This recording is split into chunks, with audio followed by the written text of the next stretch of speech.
Bisa ya? Ini ya. Udah bisa kita mulai? Assalamualaikum warahmatullahi wabarakatuh. Alhamdulillahirabbil alamin wassalatu wassalamu ala asyrafil anbiya'i wal mursalin wa ala alihi washabihi ajmain amma ba'du. Allahumma yassir wa la tu'assir wa tamim bi khair. Allahumma yassir wa la tu'assir wa tamim bi khair. Allahumma yassir wa la tu'assir wa tamim bi khair. Tamam. Videonya mana? Mungkin perkenalan diri saya udah dikenalin sama pamflet di Magnet Ilmu. Ataupun saya ulangi lagi, saya bernama Muhammad Zulfa asal dari Aceh. Tamam. Jadi, insyaallah kita akan mengkaji dalam 7 pertemuan pembahasan muwajjahat yang katanya sulit secara zahir, tapi waktu kita masuk gak sulit. Banyak perkara dalam ilmu itu yang dilihat secara zahir itu nampaknya singa, tapi waktu kita masuk domba. Serius. Misalnya, antara lain yaitu pembahasan muwajjahat. Mungkin antum kalau melihat istilah-istilah ini, waduh, ini istilah yang gharib, sulit memahami. Apalagi mendengar beberapa yang menyatakan bahwa pembahasan ini adalah pembahasan yang sulit. Akhirnya makin membuat kita jauh daripada pembahasan ini. Nah, insyaallah ini kita sama-sama ingin memahami muwajjahat. Sebelum kita masuk ke inti pembahasan muwajjahat, dan insyaallah kita akan masuk ke inti pembahasan muwajjahat besok. Hari ini ada beberapa pengantar, ada beberapa poin yang antum-antum harus memahami sebelum masuk ke pembahasan muwajjahat. Maaf. Di sini yang udah rata-rata udah belajar sulam sama Isabuji. Benar? Yang ba'da Isabuji dan sulam, misalnya tahzib, udah? Ada, kalau ada itu di tangan? Di kuliah ya? Masya Allah, itu berarti semua ya? Oke, tamam. Oke. Mungkin saya sering berdiri. Ada 3 poin yang pertama dahulu harus kita ketahui. Belum semua yang kita pikir itu benar. Sepakat? Belum semua yang kita ucapkan juga benar. Maka, kapan yang kita pikirkan, kapan yang kita ucapkan itu benar? Kalau sesuai yang kita ucapkan, ataupun sesuai yang kita pikirkan dengan fakta dan realita. Benar? Itulah namanya muwajjahat. Jadi muwajjahat adalah apa yang dipikirkan oleh manusia dan apa yang diucapkan oleh manusia sesuai dengan fakta dan realita. Berarti ada 3 poin. Yang dipikirkan ataupun yang diucapkan dan fakta ataupun realita. Hubungan keduanya namanya apa?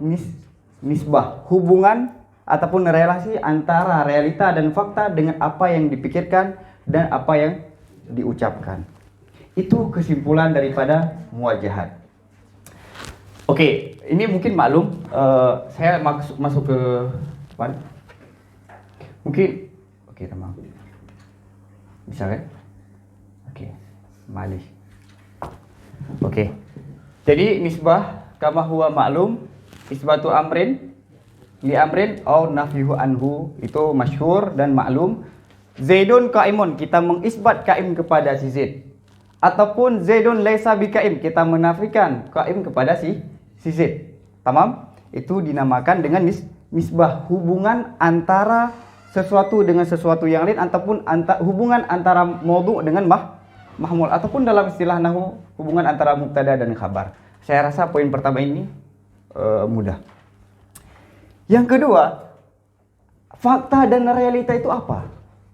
Sekarang sebelum saya masuk ke pembahasan ini, kita hidup di abad awal 21 yang mana pemikiran dan filsafat yang berkembang itu syukuk, keraguan, dan India.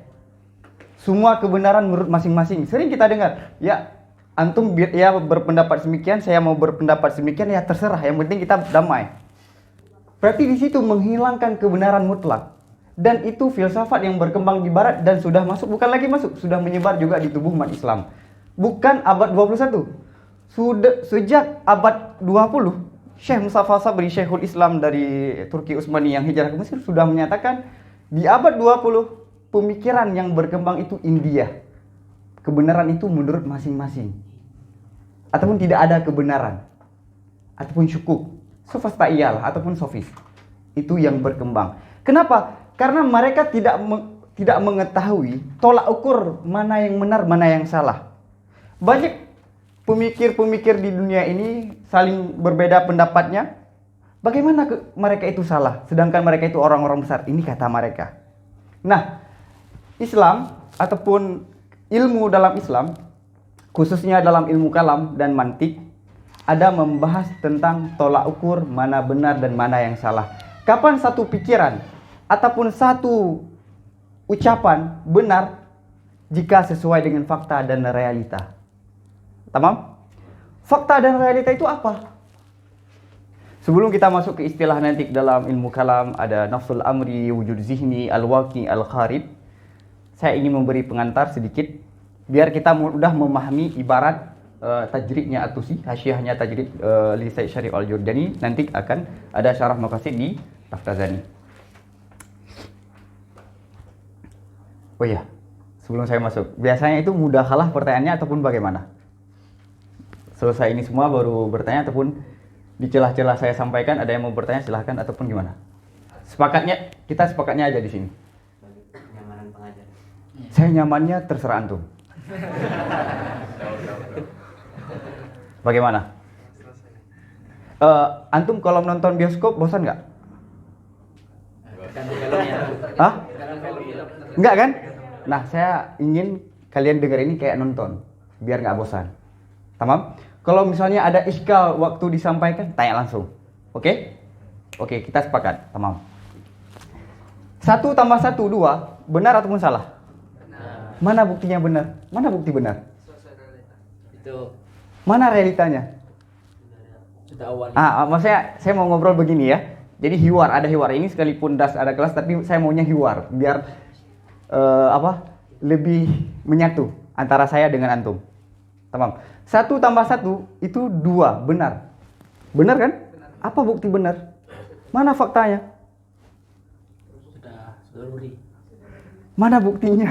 Sudah dibagi. Oke, tamam. Saya lagi berdiri di depan antum semua. Benar kan? Faktanya mana? Ya, sedang berdiri. Oke? Ini yang kedua. Yang ketiga, Tuhan itu tidak punya teman. Benar kan? Benar. Apa bukti benar? Secara akal. Apa buktinya bahwa itu kebenaran secara akal? Kalau punya teman bakal hancur dunia. Benar. Mantap. Oke.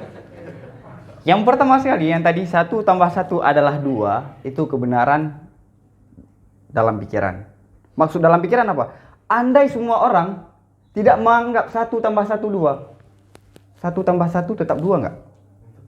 Andai semua manusia tidak diciptakan, 1 tambah 1 tetap 2. Baik diakui dan tidak diakui, 1 tambah 1 adalah 2. Oke? Cuma keberadaannya itu tidak bisa didapatkan dengan panca indera, apalagi wujudnya fil kharij, tapi hanya fizih nih. Oke, itu yang pertama. Sebelum kita masuk, ini tamhid dulu. Yang kedua, saya berdiri di depan antum.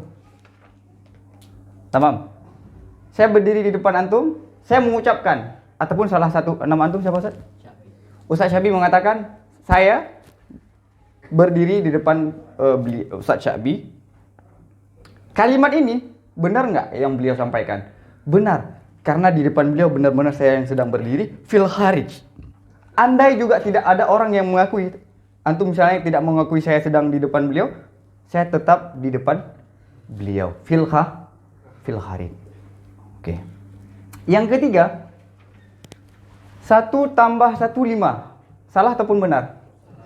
Tapi bisa nggak kita pikirkan 1 tambah 1 5? Bisa. Hanya asumsi akal, tapi tidak ada wujud, apalagi benar secara realita dan fakta. Tamam? Paham kan? Jadi sebenarnya ilmu akidah itu semua mudah, karena hanya membicarakan pikiran kita. Bagaimana sulit? Bagaimana nih sekarang ilmu yang membicarakan pikiran kita sulit? Kecuali membicarakan orang lain yang baru sulit. Ya nggak? Membicarakan diri sendiri sulit nggak? Hah?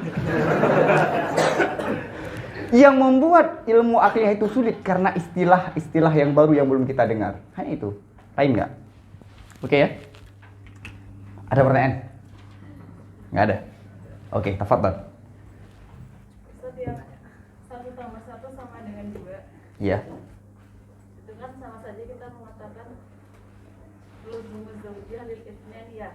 Karena 2 itu sama dengan 1 ditambah 1. Jadi kayak 2 itu bisa dibagi gitu. 2 adalah sesuatu yang genap dan sesuatu yang genap itu sesuatu yang bisa dibagi. Ini yang ngomong yang mana dulu? Oh, sesuatu. Oke, tamam. Jadi pertanyaannya apa?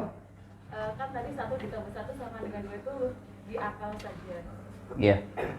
Itu Maksudnya di akal, kita menghukumi kebenarannya itu melalui akal. Tamam? Sekalipun andai akal tidak diciptakan, 1 tambah 1 sama dengan tetap 2. Oke. enggak, saya berpikirnya dia kayak luzumuz zaujiyah lil arba'ah gitu San. Iya. Sedangkan itu kan luzumnya fil akli sama fil farj gitu.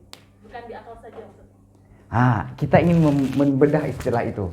Mana maksud fil khari, fil waqi, fi nafsil amri, fi zihni itu gimana? Ini kita mau bedah.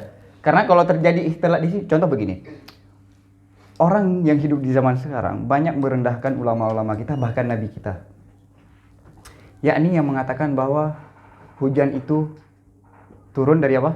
Dari surga. Ya kan? Sungai Nil itu bersumber dari surga. Terus misalnya dulu hujan, misalnya petir, karena apa petir? Karena malaikat lagi cambuk jin ya? Lagi usir setan ya? Pernah dengar nggak di masa kecil dulu? Nah, ada sebagian orang itu karena sekarang mulai abad 20 revolusi teknologi dan menemukan bahwa hujan itu ataupun petir itu dia ada sebab-sebab tertentu, bukan sebab-sebab karena malaikat lagi cambuk syaitan gitu. Tamam?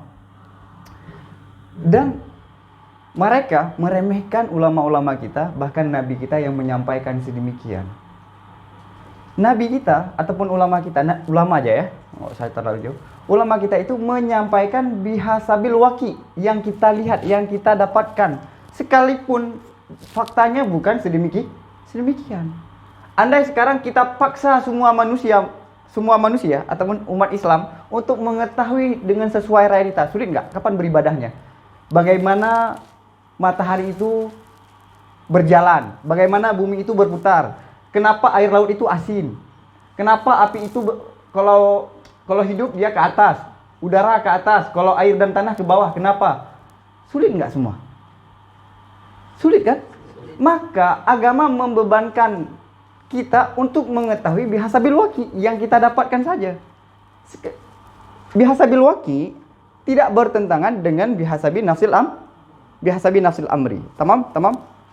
Jadi saya perlu tekankan bahwa pembahasan ini sangat penting. Karena pembahasan inilah orang barat tidak mengetahui ataupun menghilangkan kebenaran secara mutlak. Oke? Jadi saya menukil ibarat Syekh Syarif Al-Jurjani dalam Tajrid. Bukan untuk mau sombong, kebetulan ibarat di situ lebih mudah. Yang kedua, karena program Mahnat Ilmu adalah turas, saya menghadirkan matan turas saja. Karena kalau saya menghadirkan ringkasan itu dari saya. Tapi kalau kita menghadirkan turas, kita sama-sama memahami ibarat turas. Tamam? Oke. Maksud. Yang dimaksudkan daripada nafsul amri adalah diri sesuatu ataupun sesuatu fi haddi dzatihi bi qat'in nadar an i'tibari mu'tabir wa fardi farid. Oke. Maksud dengan nafsul amri apa? Sesuatu itu, diri sesuatu. Ini bahasa filsafat memang gitu kan? Sesuatu akannya sesuatu, dianya sesuatu. Jadi, yang dimaksudkan dengan nafsul amri adalah diri sesuatu pada batasannya, pada batasan dirinya sesuatu, tanpa melihat, tanpa meninjau iktibarnya orang iktibar ataupun asumsinya orang asumsi. Maksud nafsul amri adalah sesuatu itu yang dilihat tanpa melihat asumsinya orang ataupun pertimbangannya orang. Satu, Tuhan Andai semua orang nggak mengakui adanya Tuhan, Tuhan itu tetap ada. Tamam? Jadi Allah wujud. Kita mengatakan Allah itu wujud fi nafsil amri. Andai tidak ada orang iktibar, andai tidak ada orang yang asumsi, sungguh Tuhan tetap ada. Kenapa? Karena nafsul yani nafsul amri, al maksud min nafsul amri nafsu syai' fi haddi dzatihi bi qat'in nadar an i'tibari mu'tabir wa fardi farid. Sejauh ini paham? Banat bagaimana? Saya datang ke sini untuk memahami antum-antum semua. Kalau antum suruh ulang saya beberapa kali, ya itu tugas saya di sini. Jadi coba beri saya tugas.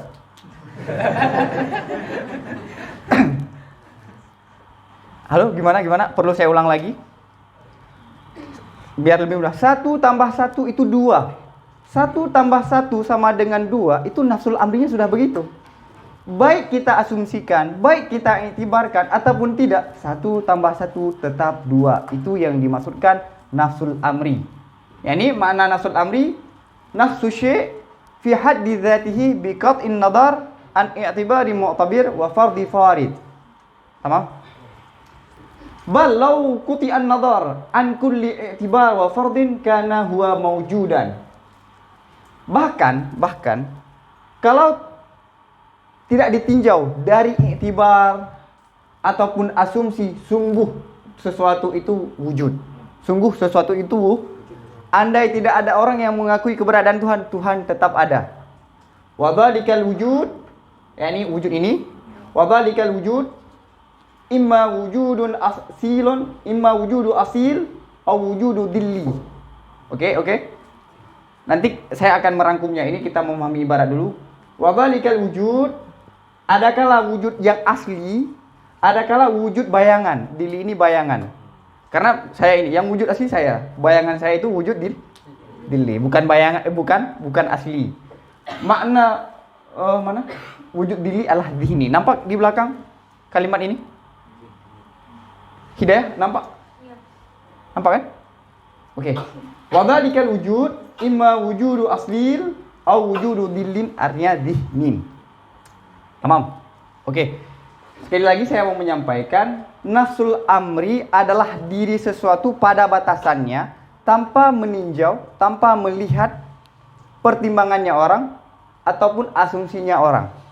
Andai semua itu dihilangkan, sungguh dia tetap wujud. Tetap wujud. Tamam. Dan wujud, tamam, fokus ke sini. Wujudnya dia itu adakala wujud asil. Nanti kita akan membahas. Ataupun wujud dilia, wujud fi zihni. Wujud asil seperti saya, Tuhan, Allah, keberadaan Nabi, adanya mukjizat, itu wujud asil. Ada juga wujud itu yang hanya bisa didapatkan dengan akal, seperti 1 tambah 1 2, itu dinamakan dengan apa? Wujud dilli. Wujud dilli. Tamam? Maka ini tafriq, maka kesimpulan dari matan ini, maka nafsul amri itu mencakupi al-kharij dan dihni. Berarti apa? Nafsul amri lebih umum daripada kharij dan dihni. Oke? Alakah hubungan antara nafsul amri dengan kharij dan dihni itu hubungan umum khusus mutlak dan umum khusus min wajih, nanti ke depan ada. Sejauh ini, paham? Halo, paham? Sebelum saya masuk, saya ingin cerita sedikit, bukan cerita sih. Ada seorang profesor di Universitas Cambridge menulis buku tentang nafsul amri ini. Dan buku itu dipuji oleh masyaikh, termasuk masyaikh di Mesir. Dan buku itu dicetak di Muassasah Tabah Foundation yang didirikan oleh Habib Ali Al-Jufri. Dan masyaikh itu, waktu saya baca di status, memuji bahwa buku ini sudah memberi kontribusi yang baru dalam ilmu kalam. Jadi ilmu kalam dasarnya segini, beliau sudah membuat perjalanan lebih maju karena tulisan beliau tentang nafsul amri ini dalam bahasa Inggris. Beliau di Cambridge, tamam? Nah, bulan ini saya tanpa sengaja kenalan dengan murid Syekh Said Fudah. dan menjadi sahabat, namanya Syekh Abdurrahman Muhairik. Waktu kita ngobrol panjang, beliau mengatakan begini, saya ada nulis kritikan terhadap buku Hasan Speaker. Hasan Speaker yang nulis tentang Nafsul Amri tadi, yang di Cambridge. Beliau ini di Munich, Jerman. S3-nya di Jerman, S2-nya di Harvard. Saya nggak tahu, saya nggak ngeh bahwa buku yang dikritik beliau adalah buku yang membuat saya penasaran. Buku yang katanya sudah memberi kontribusi yang baru dalam ilmu kalam. Saya nggak tahu, karena saya, buku apa ini? Keren banget nih. Nah, beliau bilang, saya udah kritik. Nah, 3 hari yang lalu beliau kirim kritikan beliau terhadap buku Hasan Speaker yang dicetak di Muassasah Tabah. Saya baca, ini pembahasannya. Dan yang buku yang diagukan ini bermasalah dengan ini. Bermasalah. Memahami kharid itu sesuatu yang bisa didapatkan oleh panca indera. Berarti Tuhan bagaimana? Tuhan itu wujud fil kharid nggak? Tapi bisa didapatkan dengan panca indera? Tidak. Beliau menafsirkan Hasan Speaker itu wujud itu kharid itu dengan wujud mahsusan. Jadi pembahasan ini sangat penting, yang katanya bahkan di kelas kampus Cambridge itu pembahasan yang sudah membuat kontribusi yang jauh, yang besar terhadap ilmu kalam. Dan beliau kritiknya dengan matan ini, dengan nasihat tajrid, dengan, paham ya? Jadi pembahasan ini sekalipun kita duduk di manhaj ilmu, tapi nggak kalah jauh daripada pembahasan kawan-kawan yang ada di Harvard di sana. Serius. Nggak ada yang wow, serius. Saya baca buku-buku mereka nggak ada yang wow. Sekalipun saya nggak kuliah, mungkin kalian sudah tahu kan, saya nggak kuliah. Tapi saya baca buku-buku mereka. Oke ya, teman-teman. Ini hanya biar kalian nggak ngantuk aja. Oke ya. Maka nafsul amri itu mencakupi kharid dan mencakupi zihni. Tamam. Kalimat di sini memberi isyarat bahwa nafsul amri lebih umum daripada kharid dan zihni. Oke. Dalam nisbah, umum itu ada 2. Umum khusus mutlak, umum khusus min wajihin. Sah? Seolah-olah dari kalimat ini, nggak usah lihat ke depan, bahwa nafsul amri ini lebih umum terhadap kharid dan zihni sebagai umum khusus mutlak, ataupun lebih umum secara umum khusus min wajih. Oke. Apakah sedemikian? Bukan. Maka perlu diistidrak lakinnahu. Paham ya? Karena ada pemahaman begini, maka perlu diistidrak. Oke? Ada asumsi yang sedemikian, maka perlu dihilangkan asumsi itu. Akan tetapinya nafsul amri, ini kembalinya ke nafsul amri, akan tetapinya nafsul amri, dia lebih umum daripada kharid mutlak. Berarti umum khusus Kenapa? Karena semua yang ada fil kharid itu sudah tentu fi nafsil amri. Begini. Tuhan, saya berdiri di depan. Fil kharid kan? Kharid kan? Ingat, fil kharid bukan, jangan artikan yang mahsus. Karena Tuhan, Allah bukan mahsus. Saya berdiri. Fil kharid? Nafsul amriyah? 1 tambah 1, 2. Nafsul amriyah 1 tambah 1, 2 kan? Fil kharid? Enggak ada. Paham ya? Maka nafsul amri itu bisa ke al-kharid, bisa ke zihni.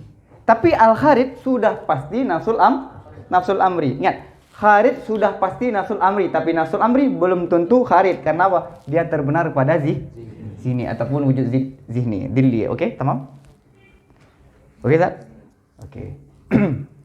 Kenapa? Karena tiap-tiap sesuatu yang ada fil kharid, maka dia fi nafsil amri qat'an, pasti. Qat'an. Ini hubungan antara nafsul amri dengan kharid, berarti umum khusus mutlak. Terus bagaimana hubungan nafsul amri dengan zihni? Dan dia lebih umum daripada zihni dari min wajihin, berarti umum khusus min wajih. Kenapa? Karena belum semua yang ada fi zihni itu ada fi nafsil amri. 1 tambah 1, 5. Fi zihni ada? Apakah fi nafsil amri 1 tambah 1, 5? Hah? Enggak. Tamam. Jadi kadang-kadang 1 tambah 1 itu 2, itu nafsul amrinya begitu, dan fi zihni juga begitu. 1 tambah 1, 5, fi zihni ada, tapi fi nafsil amrinya tidak ada. Maka kadang-kadang dia bertemu, kadang-kadang tidak. Itulah yang dinamakan dengan umum khusus min wajih. kesimpulan ada dua. Ini terbagi pada dua, kharid dengan zihni. Kharid dan zihni. Kemudian, yang menghubungkan keduanya ataupun yang ada nafsul amri satu lagi. Nafsul amri ini bisa masuk ke al-kharid, bisa juga masuk pada zihni. Tapi hubungan nafsul amri dengan kharid umum khusus mutlak. Kenapa? Karena semua yang fil kharid maka dia sudah fi nafsul amri, tapi belum tentu jadi dia sudah. Hubungan nafsul amri dengan zihni umum khusus min wajh. Kenapa? Karena belum semua yang didapatkan oleh pikiran itu adalah nafsul benar secara realita. Paham ya? Nah, yang tadi saya cerita tadi, Dr. Hasan speaker, beliau mengatakan ada 3, nafsul amri, kharid, dan zihni. Dan itu salah. Apa? Nafsul amri, kharid, dan zihni. Padahal nggak ada nafsul amri ini, nggak ada, bukan pembagian yang ketiga. Tetap kharid dengan zihni. Cuma karena zihni bukan kharid, kharid bukan zihni, maka ada satu kesimpulan lagi, nafsul amri. Nafsul amri itu bukan pembahagian yang ketiga. Paham ya? Ini referensinya Hasyiah Tajrid di Said Syarif Al-Jurjah. Antum sudah paham Hasyiah Tajrid. Kalau ada yang tanya, udah belajar Hasyiah Tajrid? Udah, alhamdulillah. Sedikit ini. Tamam ya? Oh, mana orangnya? Oh itu, tafadhal. Mic-nya mau di ini dekat-dekat sama ini. Gini ya? Soalnya tadi kurang. Saya ulang lagi. Tamam. Iya. Kalau yang ada di dia tapi nggak ada di realita itu nyebutnya amr itibari. Insan itu kulli, benar nggak? Realitanya mewujud? Nggak ada, karena wujud tabi'i bima'na wujudi ashkhasihi kama qala fi tahzib, sah? Jadi waktu kita menyampaikan insan itu ada, itu itibar. Tapi sesuai dengan fakta ataupun sesuai dengan nafsul maka dia benar. Jadi pertanyaan tuh Yang ada di dia tapi bukan nafsul amr itu disebut amr itibari bukan? Iya, amrun itibari itu ada 2. Intizai sama ikhtira'i. Intizai begini. Saya melihat antum ini semua bisa bergerak, ya kan? Bisa bergerak nulis dan bisa berpikir. Padahal yang saya lihat 1, 2, 3, 4, 5 dan hingga sekian, saya tarik titik temu antara kalian semua apa? Sama-sama bisa bergerak dan berpikir. Itu namanya apa? Insan. Insan ini saya menyimpulkan insan dari mana? Saya menyimpulkan insan dari juz'iyat ini, sah? Ini dinamakan apa? Amrun i'tibari intizai yang saya cabut dari juz'iyat. Amrun i'tibari intizai itu benar. Kenapa? Karena sesuai dengan juz'iyat yang saya. Tamam. Yang kedua, i'tibari ikhtira'i yang saya buat dalam pikiran. Paham? Kayak laut, air laut itu manis. Itu ikhtira'i, hanya ikhtira' buatan akal, tidak sesuai dengan fakta dan realita. Terjawab, Ustaz? Tamam. Itu yang pertama. Berarti kita sudah paham nisbah. Poin yang kedua ini sangat penting ya, karena kita memahami muwajjahat membutuhkan memahami ini dulu. Dan kadang-kadang sulit memahami muwajjahat karena tidak ada tambih di sini, karena dalam kitab mantik tidak dibahas. Ini pembahasan metafisika. Metafisika ini. Dan mantik, asal mantik adalah metafisika. Tafadhal. Dari nafsul amr. Apa? Boleh ulang nggak? Saya ulang dari sini? Bukan. Boleh? Dari nafsul amr. Kita tahu. Oh, ini ya. Iya. Maka tanpa melihat i'tibar dan farid, dia tetap ada, dan wujud dia itu ada 2, dhilli dan dhihni. Karena wujud dia dhilli dan dhihni, nafsul amri itu wujud dhilli dan wujud dhihni, maka nafsul amri itu mencakupi kharid, mencakupi dhihni. Berarti kalau mencakupi keduanya, dia lebih umum, karena dia bisa mencakupi ini dan bisa mencakupi ini. Apakah umumnya dia itu umum khusus mutlak, umum khusus mu'jen? Sebentar. Lakinnahu, tamam. Dapat? Oh, lanjut ke sini ya? Oke. Oh, benar. Akan tetapi dia lebih umum dari al-kharij. Yani umum sebagai umum khusus mutlak. Saya berdiri di sini, kharijnya begitu dan nafsul amri juga begitu. Berarti kalau wujud fil kharij, maka fi nafsil amrinya sudah begitu. Tamam? Tapi fi nafsil amri belum tentu kharij. Kenapa? Nafsul amri juga terbenar yang ada fizik. 1 tambah 1 itu 2. Nafsul amrinya 2. Apakah itu dinamakan dengan al kharij? Secara istilah bukan, tapi zihni. Tamam? Zihni. Oke. Maka hubungan antara nafsul amri dengan kharij itu umum khusus mutlak. Yani nafsul amri itu lebih umum daripada al kharij. Kenapa? Karena nafsul amri mencakupi kepada zihni, bukan cuma terbatas kepada al-kharij. Kenapa ini? Karena tiap-tiap sesuatu yang ada fil kharij, maka dia ada fi nafsil amri. Oke. Qat'an. Terus hubungan antara nafsul amri dengan zihni adalah umum khusus min wajihin. Kenapa? Karena belum semua yang ada di sini itu ada fi nafsil amri. 1 tambah 1 10. Tamam? Ini mi'yar benar dan salah. Mi'yar benar dan salah pikirannya seseorang dan ucapannya seseorang ini. Inilah yang hilang di barat.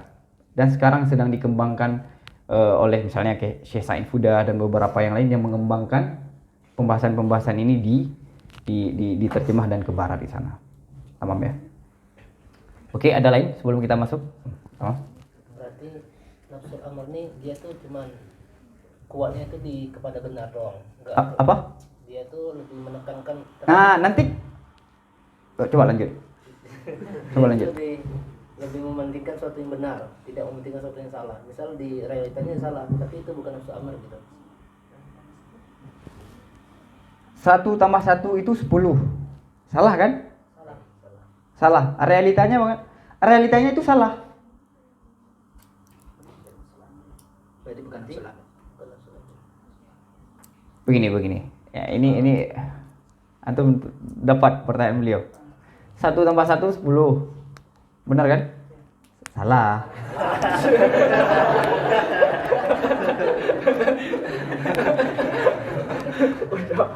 Satu tambah 1 10. Salah. Karena itu adalah hasil dari pikiran. Secara nafsul amrinya tidak. Berarti bukan nafsu amr. Ya, tamam. Kemudian misal di realita nih, tadi kan yang zihni Ustaz. Terus yang realitanya misal ada orang terjun dari Imaru atas ke bawah, itu kalau realitanya mati misal. Tapi dia nggak mati, itu nafsu amrnya menyalahi nafsu. Ini saya gini.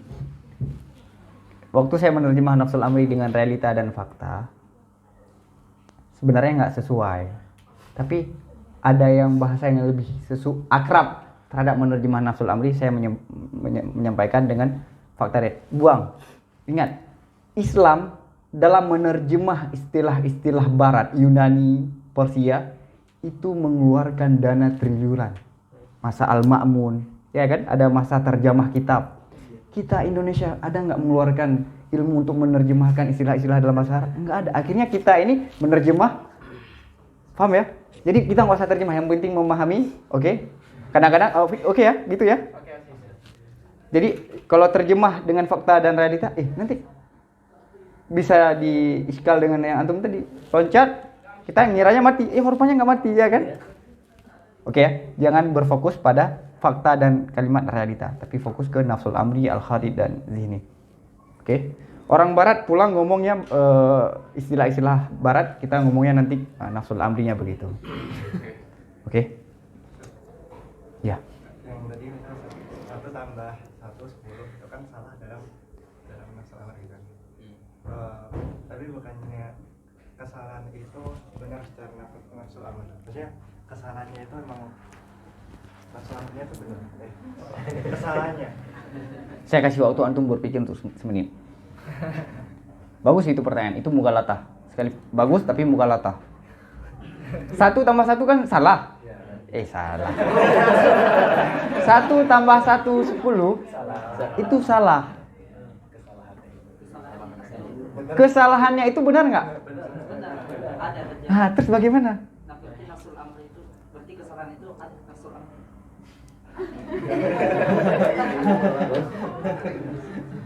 Ayo, saya juga terjebak nih.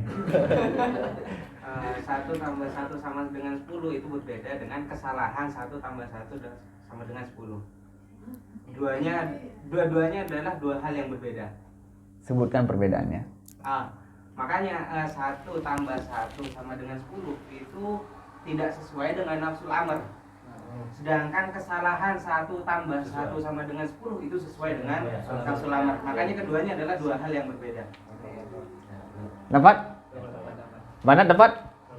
Boleh diulangi lagi? Satu. Jadi 1 tambah 1 sama dengan 10 itu tidak sesuai dengan nafsul amr. Iya. Sedangkan kesalahan 1 tambah 1 sama dengan 10 itu sesuai dengan nafsul amr. Berarti 1 tambah 1 sama dengan 10 berbeda dengan kesalahan 1 tambah Kesalahan beliau tidak membedakan keduanya itu. Oke ya? Tamam? Tamam saya? Oke. Kita sudah selesai di sini. Sekarang ada poin yang penting. Berarti ada iskal sebagian orang bahwa kita tahu Tuhan itu wujud karena ada pikiran kita kan? Berarti kalau nggak ada pikiran, Tuhan itu nggak wujud. Ada pertanyaan dulu, saya masih kecil, saya nggak iskal itu. Kalau kita itu nggak diciptakan, Tuhan itu ada nggak? Karena kita bisa tahu Tuhan itu ada karena kita ada. Seolah-olah keberadaan Tuhan itu tergantung kepada kita. Berarti yang khalik mana yang makhluk nih? Iya kan? Gimana jawabannya? Gimana jawabannya? Hah? Nafsul amri jawabannya? Singkat, padat. Singkat, padat. Boleh. Boleh kan begini? Atau mau saya serius? Enggak, maksudnya saya baca terus syarah terus selesai dah tanya jawab, oke? Ataupun begini aja?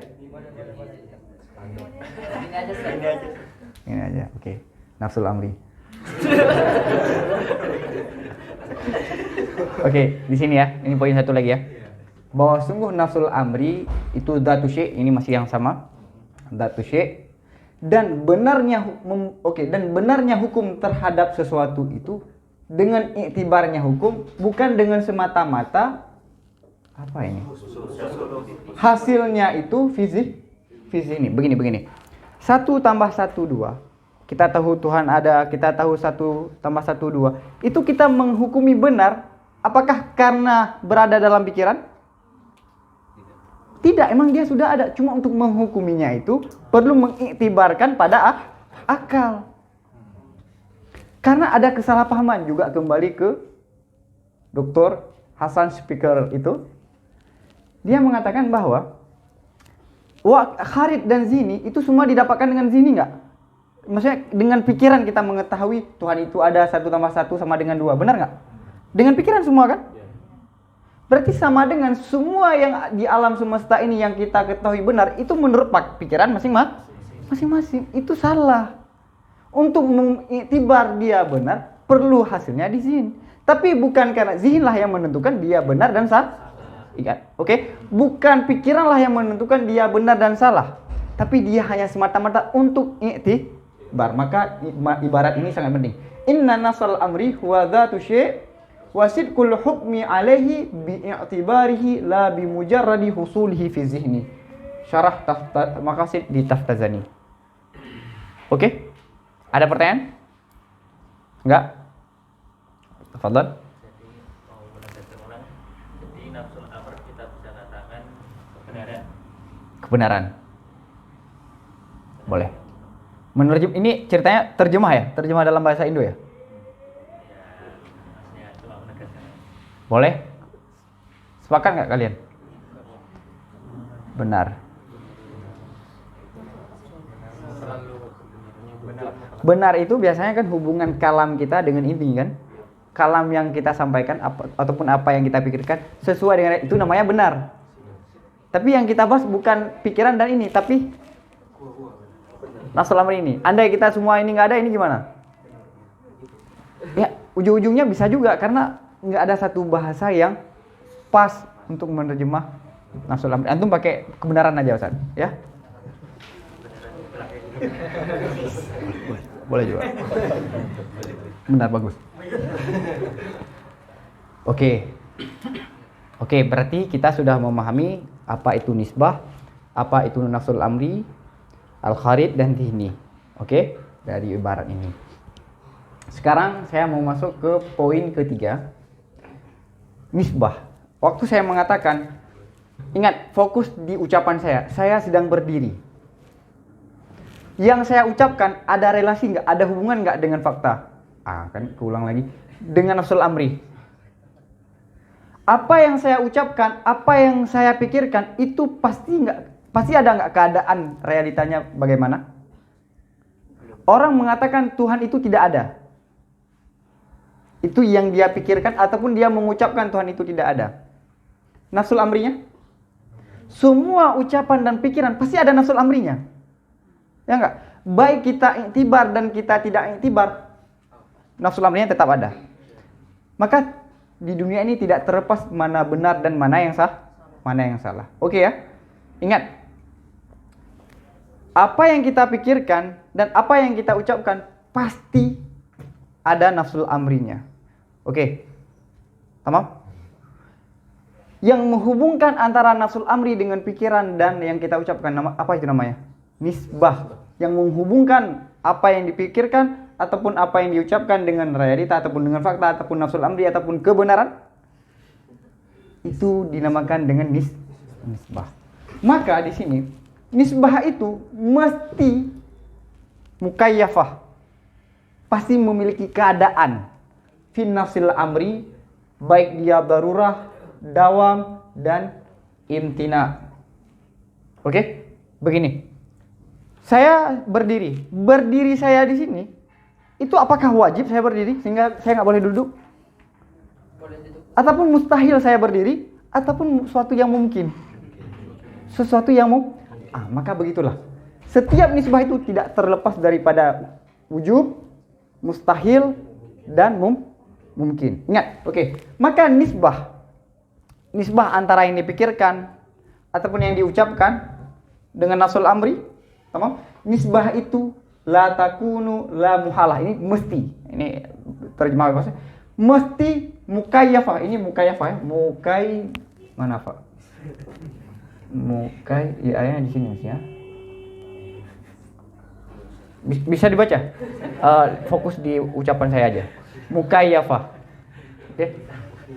Nisbah itu makfiyah apa ini? Anggap aja mukayyafah. Anggap. Oke. Nisbah itu mesti punya keadaan fi nafsil amri. Baik darurat. Tuhan itu ada. Ingat, insan itu hewan.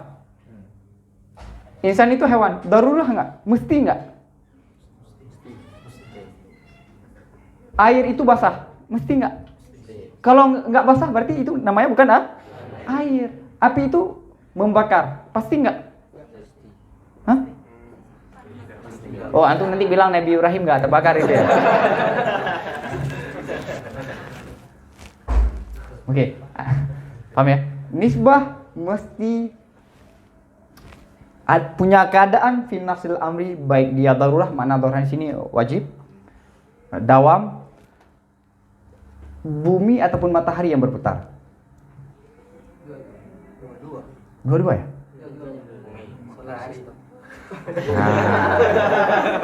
Nggak belajar dulu ya waktu SMP. Sama kita. Bumi yang berputar. Selama bumi berputar, ya kan ada kan kalimat-kalimat saja itu. Bumi itu berputar selamanya, benar? Dia selalu berputar. Apakah berputarnya bumi itu wajib? Apakah mustahil bumi itu berputar? Enggak juga. Dia itu dawam. Maka kita mengatakan bumi itu berputar artinya dawam. Oke, ingat. Bumi itu berputar. Apa? Bumi itu berputar ucapan kan? Ataupun kita pikirkan. Saya terjemah ya pikiran itu. Bumi itu berputar. Ini terjemah pikiran nih. Karena kalau nggak saya terjemah, itu nggak tahu yang dalam pikiran saya.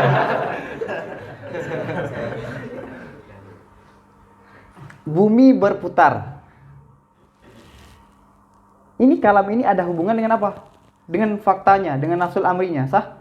Nah, nisbah yang menghubungkan ini, dia pasti memiliki keadaan. Apa keadaan bumi itu berputar? Ya, dawam. Insan itu adalah hewan natik. Maksudnya apa? Ya, darurah. Oke? Oke, nanti ada perincian ini secara global dulu. Maka an-nisbah la takunu la muhalah. Ini mustahil, mesti. Nisbah itu memiliki keadaan fi nafsil amri seperti darurah, dawam, dan imtina. 1 tambah 1 mustahil 5. Mustahil itu yang kita ucapkan. Nisbahnya ya imtina. Enggak sulit kan? Emang enggak. Oke. Makna kaifiyah nisbah ini sebenarnya saya terjemah ini. Maksud kaifiyah nisbah apa? Keadaannya nisbah yang mestinya sebagai realita apa? Ataupun sifat fi nafsil amri. Nisbah itu punya sifat ataupun memiliki keadaan. Oke. Saya mengatakan si fulan sakit. Itu ucapan. Nisbahnya dengan keadaan bagaimana? Oke. Oke ya. Nisbah itu adalah dia memiliki keadaan di. Oke. Zaidun kaimun. Nisbah apa? Zaidun kaim ini kita nisbah kepada si. Dan nisbah ini punya keadaan fi nafsil amri. Oke? Ingat, setiap tasdik yang ada maudhu dan mahmul yang memiliki nisbah ini memiliki keadaan. Dia memiliki status di nafsul amrinya. Apa statusnya? Darurah, dawam, ataupun imtina. Oke? Paham ya? Tamam. Hanya belum dapat perbedaan antara darurah sama dawam.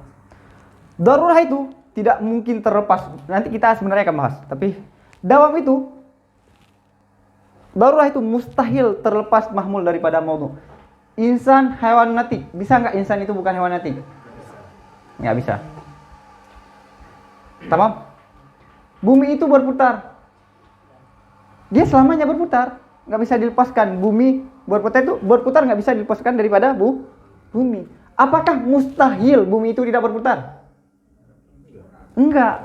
Nah, itu namanya dawam. Sekalipun dia berjalan, tapi dia bisa dipisahkan. Sedangkan darurah, dia tidak bisa dipisahkan. Dia selalu ingin bersama. Berarti manusia itu bisa darurah, bisa dawam juga gitu. Apa? Hayawan natiknya itu bisa darurah, bisa dawam. Bisa. Nanti kita akan bahas panjang lebar ke depan. Ini secara global dulu. Oke? Oke, tamam. Tafadhal. Apa itu kan nisbahnya darurah, dawam atau imtina. Jika suatu nafsu amri dia masih nadhari, belum diketahui, dia kayak masih dijadikan perdebatan, belum tahu sebenarnya itu seperti apa. Apakah itu masuk dari, maksudnya apakah kita bisa menghukumi dia itu darurah, dawam atau imtina gitu.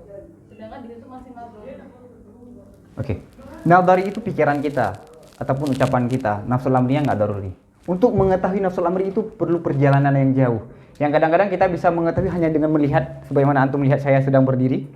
Ataupun kita perlu berpikir. Sebelum saya masuk sana, 1 tambah 1 itu 2. Saya ambil contoh mudah. 1 tambah 1 itu 2. Sepakat nggak semua? Selama kita nggak idiot, kita sepakat 1 tambah 1 adalah 2. Benar kan? Oke, sekarang 1 tambah 1 kali 1 kali ribu kali. Terjadi khilaf nggak di antara kita nanti? Nggak pakai kalkulator? Khilaf nggak kita? Hah? Apakah saat kita berbeda antara satu dengan yang lain itu menunjukkan bahwa itu ada kebenaran yang banyak? Enggak, tetap sama kan? 1 tambah 1 kesimpulannya 2, 1 kali juga kesimpulannya yang sama. Cuma ini prosesnya mudah. Sedangkan itu butuh perjalanan, hanya sebagian orang yang khusus lah yang diberikan. Maka ada takhasus fil ilmi. Oke. Nah, ini terjadi perbedaan bukan karena banyak kebenaran di sana. Tapi ada yang benar yang berpikir, ada yang salah berpikir. Fahtija ila kanunin ya'simu anhu fahwal man. Kan matan tahzib begitu. Oke, Ustazah, dapat? Berarti segala hal itu pasti punya nafsul amrinya. Pasti nafsul amrinya. Kau pendekkan akal kita yang belum bisa mencapai. Benar.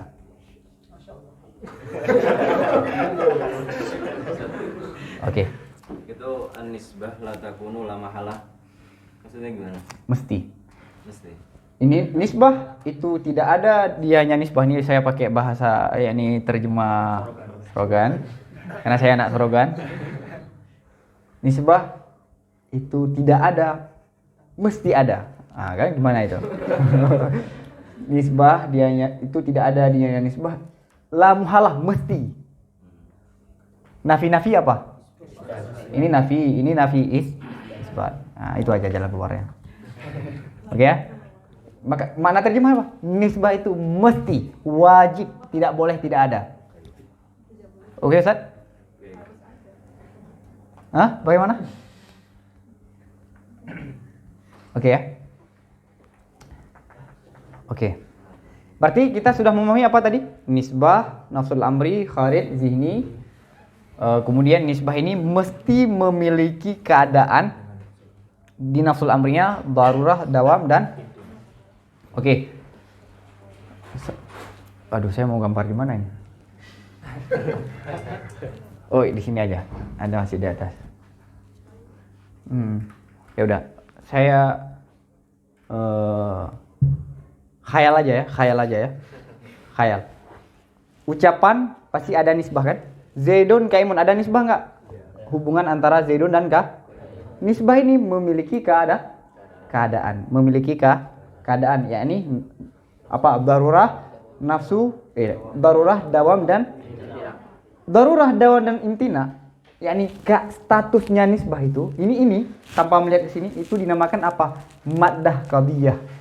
Maddah qadiyah. Ini, nggak usah ke situ dulu. Kita buat rumah. Perlu materinya apa saja? Batu, semen. Itu namanya maddah rumah. Qadiyah itu ada berapa maddah? Kapan tersusun? Kapan baru dianggap qadiyah? Maudhu, mahmul, nisbah. Sebenarnya materi untuk membuat satu qadiyah, maudhu, mahmul, dan cuma di antara tiga ini yang paling mulia nisbah. Oke, buat rumah banyak kan alatnya, tapi yang paling penting apa? Bata. Ini analogika saja. Untuk buat satu qadiyah perlu maudhu, mahmul, dan nisbah. Nisbah inilah yang paling mulia. Nah, nisbah ini memiliki status kan tadi saya sampaikan, memiliki status. Apa statusnya? Darurah, dawam, dan imtina. Darurah, dawam, dan imtina itu dinamakan dengan apa? Maddah qadiyah. Kenapa dia dinamakan dengan maddah qadiyah? Karena dia hasil daripada, karena dia status ataupun keadaan nisbah. Yang mana nisbah adalah salah satu komponen qadiyah. Oke, maddah itu komponen.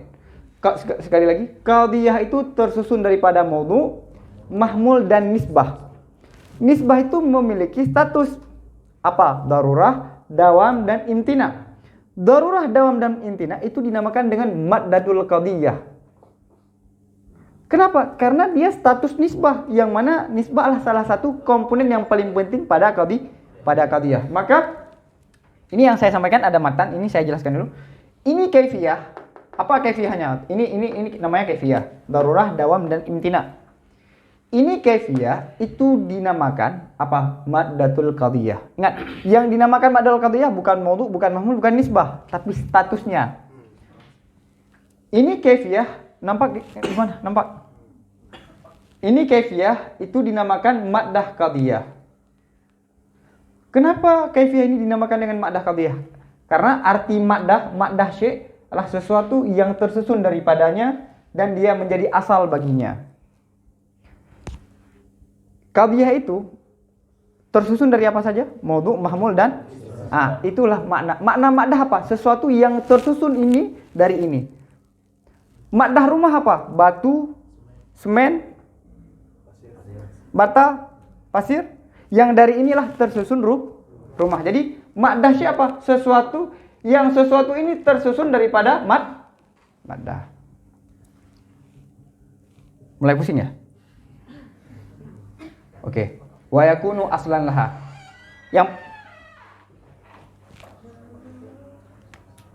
Poin yang paling penting cukup di sini aja. Oke? Ini hanya penamaan nisbah saja. Tamam? Oke, sekali lagi qadhiyah maddahnya maudhu, mahmul dan nisbah. Nisbah itu memiliki status, apa statusnya? Darurah, dawam dan imtina.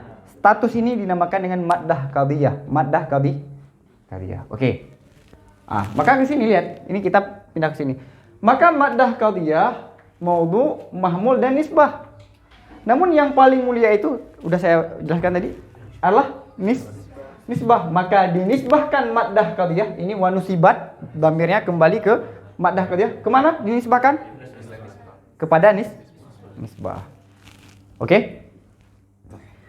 Oke, tamam. Itu maddah qadhiyah. Qadhiyah muwajjahat itu harus ada 3. Itu pun saya jelaskan di sini dulu. Lafal yang menunjuki, jangan masuk sini. Kullu insan hayawan bid darurah. Oke, saya ada mengucapkan darurah. Kullu insan hayawan bid darurah. Ada saya ucapkan lafal yang oke, ini ucapan saya. Realitanya kullu insan hewan emang benar bid darurah enggak? Status kullu insan hewan nafsul amrinya darurah enggak?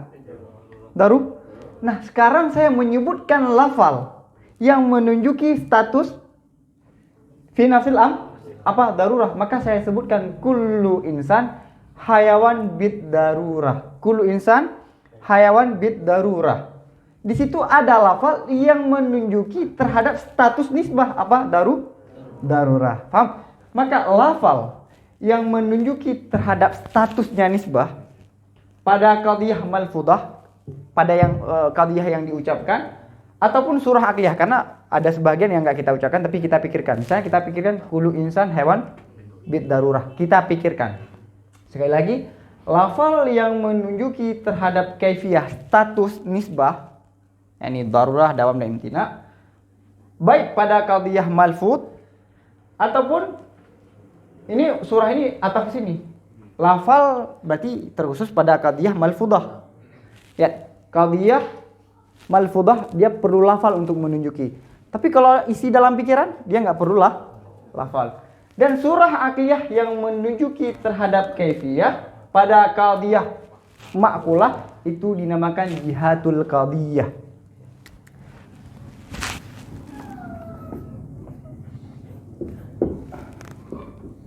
Bisa baca kan?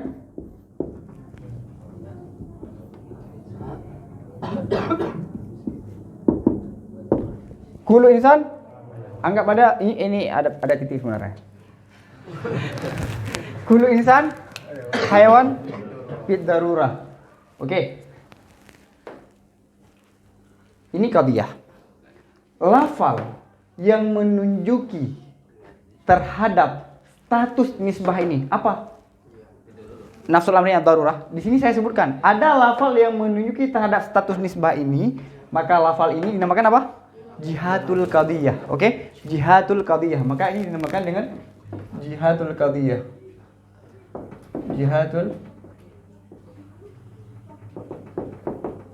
Jihatul qadhiyah. Oke? Oke, dia menunjuki apa? Ke darurah. Darurah itu namanya apa? Lafal yang menunjuki ke sini namanya jihatul qadhiyah. Ini apa statusnya ini? Maddatul qadhiyah. Status itu dinamakan maddatul qadhiyah, darurah, dawam dan imtina. Tanpa melihat ucapan ataupun pikiran, dia dinamakan dengan maddah qadhiyah. Kalau ada lafal yang diucapkan pada qadhiyah yang menunjuki terhadap statusnya, itu dinamakan apa? Jihatul qadhiyah. Ataupun begini, dalam pikiran kita berpikir kullu insan hewan bid darurah. Dalam pikiran kita menghadirkan status itu, status nisbah yang ada dalam pikiran. Kalau kita hadirkan itu juga dinamakan apa? Jihatul qadhiyah. Jadi jihatul qadhiyah tidak mesti ada lafal yang terucap, tapi bisa juga ada ma'qulah, surah atau bentuk yang ada dalam pikiran, dengan syarat bentuk dalam pikiran ataupun lafal ada satu kalimat yang menunjuki terhadap status fi nafsil amri. Namanya apa? Maddah qadhiyah. Ini dinamakan jihatul qadhiyah. Halo, Fab? Kalian suka dengar cerita nggak? Ini kira-kira udah berat nggak? Kita break sebentar ataupun bagaimana? Wow. Lanjut ya. Apa? Itu kan kaifiyah dinamakan madatul qadiyah. Benar. Di situ madatul qadiyah maudhu' mahmul nisbah. Sebenarnya madatul qadiyah itu yang 3 atau yang kaifiyah? Nah, ini dijelaskan. Sebenarnya maddah qadiyah itu maudhu', mahmul dan nisbah. Kenapa dikhususkan kepada ini? Nah, sebenarnya apa tadi saya sampaikan, qadiyah itu memiliki 3 komponen, maudhu', mahmul dan nisbah. Yang paling asyraf nisbah, dan nisbah ini memiliki salah. Maka kalimat maddah itu diperuntukkan ke ini, enggak lagi kepada maudhu' dan mahmul. Oke, secara istilah. Sekalipun secara itu bisa kita sampaikan kepada maudhu' juga ataupun pada mahmul. Paham, Ustaz? Oke. Saya mau cerita sedikit sebelum saya masuk. Mungkin sebagian udah dengar ini. Hasyiah Tajrid ditulis oleh Said Syarif Al-Jurjani. Masyhur kalau kita dalam mantik. Beliau itu asalnya dari Ajam. Beliau Ajam di umur 12 tahun. Yang kita masih main, beliau udah mencari seorang guru yang bernama Qutb Ar-Razi. Qutb Ar-Razi yang memberi syarah terhadap Syamsiyah. Syamsiyah yang katanya induk dalam mantik. Itu diberi syarah oleh Qutb Ar-Razi. Dan ada kitab mantik yang lebih tinggi lagi namanya Matalik. Juga diberi syarah oleh Qutb Ar-Razi.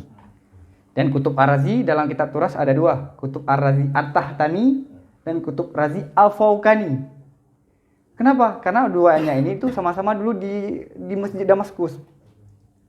Damaskus entah Umayyah. Jadi karena namanya sama maka perlu membedakan. Kebetulan yang syarah Syamsiyah tidurnya di bawah. Maka dinamakan Qutb Ar-Razi At-Tahtani, ini Qutb Ar-Razi Al-Fawqani. Serius ini. Bukan ikhtirak saya, tapi nafsul amrinya begitu. Oke. Kemudian Syekh Syarif ini ingin belajar dengan Qutb Ar-Razi, seorang ulama yang namanya sudah tersebar ke belahan dunia Islam. Kebetulan waktu sampai ke sana beliau sudah tua. Dan beliau nggak sanggup lagi untuk mengajar. Tapi karena melihat kesungguhan Syekh Syarif Al-Jurjani, beliau memberi rekomendasi belajar ke murid saya yang bernama Mubarak Syah Al-Mantiki yang sedang berada di Al-Qahirah. Akhirnya Syekh Syarif berangkat ke Kahirah untuk belajar memahami mantik, mendalami mantik. Karena umur beliau itu sangat masih muda, 12 dan mau ke 13, beliau tidak mendapat perhatian yang khusus dari guru Mubarak Syah. Karena di Al-Qahirah, Mubarak Syah itu ulama besar. Misalnya kita ke Syekhul Jum'ah mau jadi ahbab dekat beliau, mau bisa nggak? Ya nggak, paling belakang. Akhirnya kebiasaan Mubarak Syah itu beliau keliling waktu malam, ingin melihat siapa murid yang ada murajaah dan siapa yang tidak murajaah. Keliling. Syekh Syarif Al-Jurjani itu sedang mengulang Syamsiyah. Beliau belajar apa? Syamsi. Dia sedang mengulang Syamsiyah. Oke? Syarah Syamsiyah yang dijelaskan. Jadi Syarah Syamsiyah diberi syarah oleh Qutb Ar-Razi Tahtani. Dijelaskan secara lafaz oleh Mubarak Syah Al-Manti. Beliau murajaah waktu malam. Nah, beliau lagi dengar. Kebetulan suara Syekh Syarif itu lebih besar. Kedengaran sampai keluar. Beliau dengar. Qala al-matan kada. Matan Syamsiyah itu ditulis oleh Khatib Al-Qazwaini. Khatib Al-Qazwaini. Matan mengatakan sedemikian. Qala Qutb Ar-Razi kan mengulangi. Matan mengatakan sedemikian. Qutb Ar-Razi qala bikadza. Wa ustazi siapa? Mengatakan sedemikian. Wa qultu bikadza. Matan mengatakan A. Syarah mengatakan B, guru saya mengatakan C, saya mengatakan D. Dan ada yang mengatakan syarah Hasyiah Syamsiyah itu ditulis saat beliau murajaah mutalaah waktu belajar Syamsiyah. 13 tahun kita masih main. Maka jangan heran, Tafdazani umur 16 tahun udah menulis kitab. Umur 21 udah memberi syarah talis. Nggak usah heran, 10 tahun mereka udah belajar. Kita 20 tahun baru belajar. Mengkiaskan kepada ulama dulu. Bagaimana mereka umur 20 Udah nulis kita aja baru kenal ilmu. Mujizat bukan. 10 tahun mereka sudah belajar. 10 tahun lah cukup untuk menulis di. Jadi nggak usah heran. Wajar saja. Oke ya. Jadi semangat. Tamam. Oke, lafal jadi kita sudah oke. Maddah qadhiyah, status nisbah berupa darurah, dawam dan imtina. Yang kedua apa namanya? Jihatul qadhiyah, yakni lafal yang menunjuki terhadap status tersebut ataupun surah akliyah yang menunjuki terhadap status tersebut dinamakan jihatul qadhiyah. Tamam. Oke. Kalau saya mengatakan kullu insan hajar bid darurah. Ada nggak pada qadhiyah itu saya mengucapkan lafal yang menunjuki pada status kan? Lafal yang saya ucapkan sesuai nggak dengan nafsul amri? Maka kadhibah. Itulah timbangan benar dan salah ya. Kalau status yang diucapkan tidak sesuai dengan nafsul amri ataupun dengan status nisbahnya, maka dia kadhib. Kullu insan haywan. Kullu insan haywan bid darurah. Ada nggak lafal yang saya ucapkan yang menunjuki pada statusnya? Dan sesuai nggak dengan realita? Itu dinamakan sadikah. Maka di sini insudikat, insurihat. Sebelum ke sini ini. Sini dulu. Kalau sesuai, jika sesuai jihatul qadhiyah, yakni jihad qadhiyah lafal dal akan maddah. Jika jihad qadhiyah itu sesuai dengan maddah, maka qadhiyah itu benar. Wa illa fala. Kalau tidak sesuai, maka dia kadhibah. Paham? Paham Ustaz semua? Ustaz, bagaimana? Oke? Said? Berarti kalau ukur dari kebenaran nafsul amriyah itu di jihatul qadhiyahnya atau ada kalau ukur lain di luar dari jihad qadhiyah yang menjadikan nafsul amri itu benar? Kita nggak bisa menjadikan nafsul amri itu benar karena nafsul amri tanpa dijadikan dia sudah ada. Kita perlu menyesuaikan lafal ataupun pikiran dengan nafsul amri. Kalau sesuai berarti benar, kalau tidak maka salah. Kalau ukur kebenaran pada nafsul amri itu diketahui itu dari mana? Ada secara daruri, ada secara burhani sebagaimana Ustazah itu mengatakan. Daruri ada berapa? Awaliyah, fitriyah, musyahadah. Ada secara burhani, yakni kullu muqaddimah yang bani ala darurah. Oke, Said? Oke. Tamam. Paham ya? Kalau sesuai jihatul qadhiyah dengan maddah qadhiyah, maka dia sadikah. Kalau tidak, maka kadhibah. Maka jangan oke, tamam, enggak usah itu dulu. Insurihat, ini kita kalau disampaikan kaifiyah pada qadhiyah maka dinamakan qadhiyah muwajjahat. Kalau tidak maka dinamakan qadhiyah mutlaqah. Ini bukan mutlaqah. Anggap ada ta di sini ya. Oke. Kalau kullu insan haywan, ada enggak kalimat yang menunjuki kepada statusnya? Itu dinamakan qadhiyah mutlaqah. Tidak diucapkan, tidak disebutkan. Kalau kullu insan haywan bidarurah, itu baru dinamakan dengan apa? Qadhiyah muwajjah, yakni pada qadhiyah itu ada lafal yang menunjuki pada statusnya. Oke. Berarti ada 3 poin ya.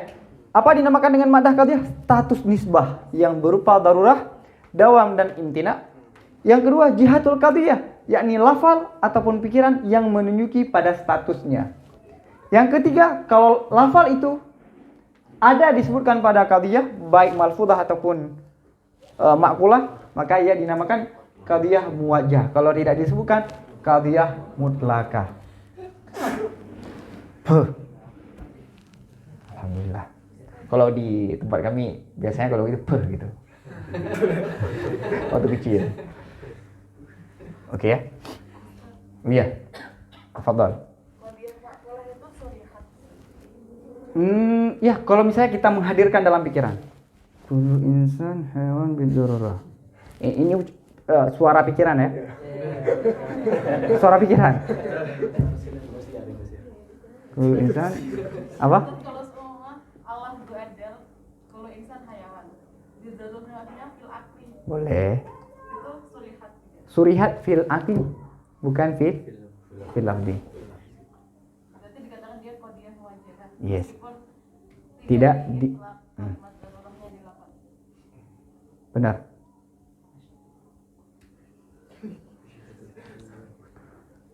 Jurusan akidah filsafat? Tingkat berapa? Tamam. Sama kita. Oke. Oke. Tamam. Ini udah selesai. Ini kita udah selesai. Ini udah selesai. Ini udah selesai. Ini udah selesai. Ini udah selesai. Ini udah selesai. Ini udah selesai. Kita masuk pembahasan yang baru sekarang. Dikasih waktu berapa jam? Di Dora itu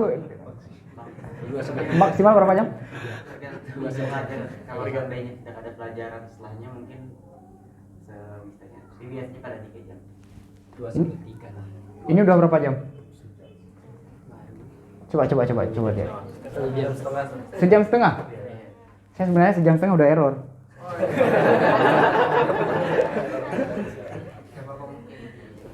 Setengah jam lagi, oke.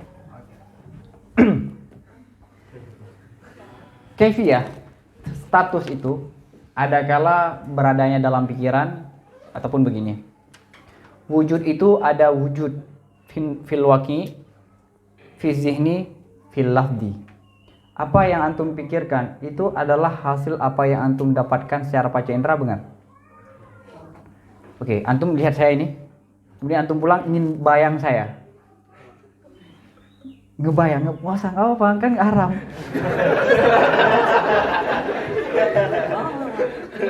Oke, saya di sini wujud apa? Wujud fil waqi.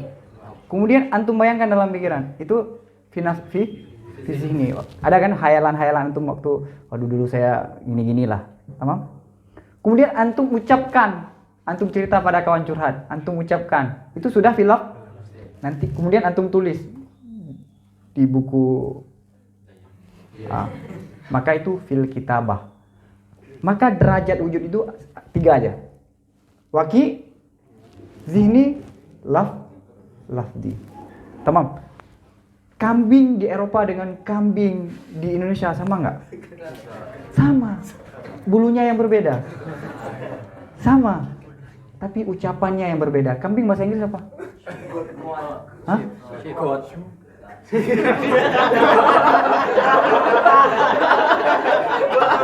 Boleh.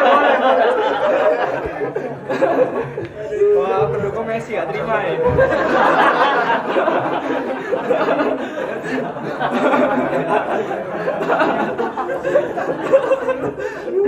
Maaf ya kaum hawa, ini bola kaum pria. Ronaldo, Messi tahu kan? Nah itu aja.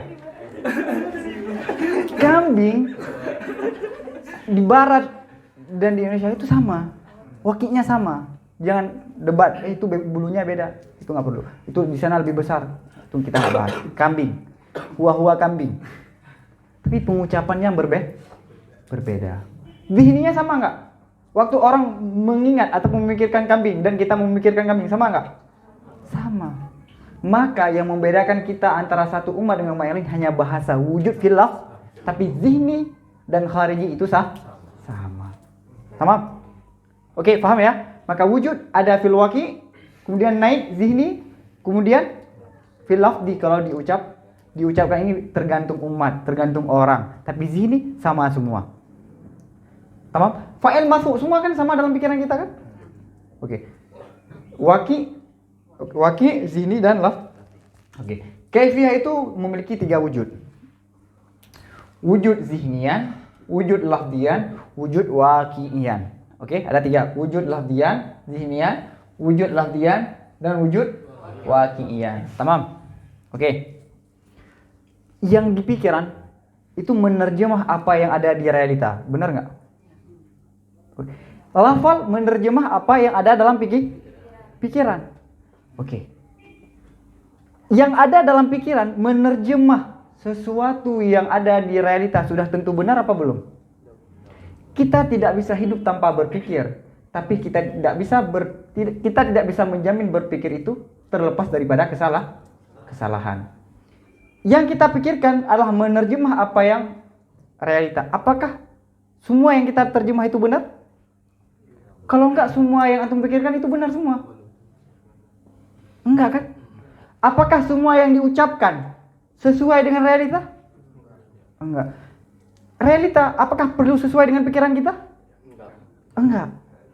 Maka realita itu tetap benar. Pikiran dan ucapan bisa benar dan bisa sah. Maka perlu tolak ukur yang bisa meluruskan pikiran dan ucapan biar sesuai dengan realita. Oke, berarti wujud waqi dia la yahtamilu illa sidqa. Dia cuma benar. Kalau dihna yahtamilu sidqa wal kitbah. Lafaz wujud lafal yahtamilu sidqa wal kitbah. Paham Ustaz? Oke. Paham. Berarti ini Ustaz bagaimana? Wujud tiga ini bagaimana? Halo? Hah? Yang mana saya ulang? Ini? Oke. Saya mikir contoh dulu ya. Alah, nggak usah. Kita kan hadir hari ini, kemudian kita pulang. Antum bisa nggak merefleksi, mengingat keadaan di sini? Bisa kan? Antum cerita nanti sama orang. Oke, bisa kan? Yang hari ini, yang sedang kita duduk ini waqi'i. Kemudian besok yang antum bayangkan itu fi zihni. Kita menghadirkan fi zihni. Kemudian kita ucapkan itu wujud fil lafdi. Tamam? Kemudian kadang-kadang yang kita pikirkan belum tentu sesuai dengan realita. Dan belum tentu apa yang diucapkan juga sesuai dengan realita. Maka pikiran dan lafal bisa benar dan bisa salah. Sedangkan realita dia tidak ihtimal kecuali benar. Oke? Maaf. Oke. Ini jelas. Sekarang kita ingin membedakan perbedaan antara jihad dengan maddah. Kan tadi ada kalau jihad itu sesuai dengan maddah maka sahih. Kalau tidak sesuai maka apa perbedaan antara maddah dengan kata? Ini terakhir insyaallah. Oke, pertama, maddah itu wujud khariji, ya enggak? Wujud khariji, darurah, dawam, intina itu wujud khariji apa tadi? Khariji. Ya, oke. Jangan nafsul amri karena nafsul amri bisa terbenar pada wujud zihni. Oke. Maddah adalah wujud khariji yang mukayyafah. Mukayyafah yakni status nisbah. Jihad adalah wujud zihni ataupun wujud lafzi yang mukayyafah. Jadi gini. Jihad itu apa? Jihad. Ingat, mana jihad? Nah, itu. Jihadul qadhiyah adalah lafal ataupun pikiran. Jadi status yang ingin kita ucapkan ataupun yang ingin kita pikirkan, bukan ingin. Status yang kita pikirkan dan yang kita ucapkan. Status ini yang kita ucapkan ataupun yang kita pikirkan belum tentu. Status siapa ini? Status kullu insan hewan ada nisbah. Statusnya apa? Bidarurah. Saya ucapkan kullu insan hewan bidarurah. Saya mengucapkan status nisbah tersebut dengan darurah. Oke, mukayyafahnya di mana? Dalam lafal. Kullu insan hayawan bidarurah. Enggak saya sebutkan, cuma saya pikirkan. Itu mukayyafah fizik ini. Tamam? Oke. Ini namanya apa? Jihadul qadhi. Jihadul qadhi adalah lafal ataupun isi pikiran yang menunjuki kepada statusnya. Status ini wujudnya di mana? Wujudnya di mana? Hah? Nisbah wujud khariji. Sedangkan jihadul qadhiyah wujudnya di mana? Wujud zihni. Wujud zihni bisa benar dan bisa salah. Wujud khariji tidak ihtimal kecuali Ini fokus, makanya tadi saya kasih tambih dulu. Wujud itu ada 3, khariji, zihni, dan lafdi. Jihadul qadhiyah itu wujud fil lafdi ataupun wujud fi zihni. Sedangkan maddatul qadhiyah itu wujudnya apa? Fil kharij. Itu perbedaan pertama. Perbedaan pertama, maddah itu wujud khariji, sedangkan jihadul qadhiyah wujud zihni ataupun wujud lafdi.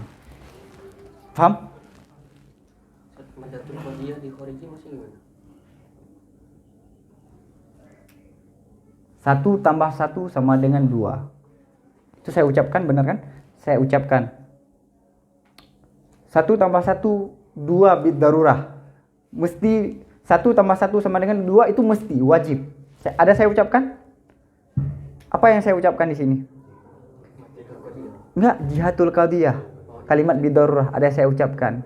Sesuai enggak dengan realita? 1 tambah 1 sama dengan 2 itu wajib. 1 tambah 1 adalah 2 itu wajib. Realitanya begitu kan? Ini namanya maddatul qadiyah. Yang saya ucapkan jihatul qadiyah. Jihatul qadiyah wujudnya di mana tadi? Di lafal. Ini di mana? Di kharij ataupun nafsul amri lah. Oke ya? Oke ya? Perbedaan yang kedua, nampak di belakang. Kaifiyah yang ada fi nafsil amri itu tidak pernah sunyi daripada nisbah. Berbeda dengan jihad zihniyah. Waqat tulahidu waqat la tulahidu. Wa qadarika jihatul qadiyah. Begini. Kullu insan haywan. Ada saya sebutkan jihad di situ. Ataupun saya mau berpikir kullu insan hewan tanpa saya menyebutkan bidarurah. Ada jihatul qadiyah di situ? Enggak ada, sah? Oke. Pikiran dan lafal kalau diucapkan, kalau diperhatikan ada, kalau tidak maka tidak maddah ataupun khariji. Andai dia butuh enggak pengakuan kita? Perlu enggak ucapan kita? Dia tidak sunyi daripada nisbah. Apapun keadaan, ada kala darurah, ada kala dawam, ada kala mustahil. Huruf yang dikali-kali tanpa ada orang yang menggali-kali, dia sudah ada begitu. Maka kaifiyah, status yang ada fi nasil amri, dia tidak pernah sunyi daripada nisbah. Maksudnya tidak pernah sunyi, ada kala dia darurah, ada kala dia dawam, ada kala dia imtina. Sebagaimana ada di muka di materi kan 3 kan, wajib, mustahil dan mungkin. Tapi jihad qadiyah ataupun jihad diniyah kadang-kadang disebutkan, kadang-kadang tidak disebut. Itu perbedaan keduanya. Kesimpulan, jihadul qadiyah yang ada pada lafal dan pada pikiran kadang-kadang diperhatikan tulah itu, kadang-kadang tidak. Sedangkan maddah baik diperhatikan dan tidak, dia tetap ada nisbah. Tinggal kita menyesuaikan saja. Oke? Sama. Yang ketiga, ini perlu antum memahami, karena kalau benar antum pahami ini, Syamsiah itu nggak akan sulit lagi, karena sulitnya di mantik ya pembahasan ini. Ingat tadi, nampaknya sulit.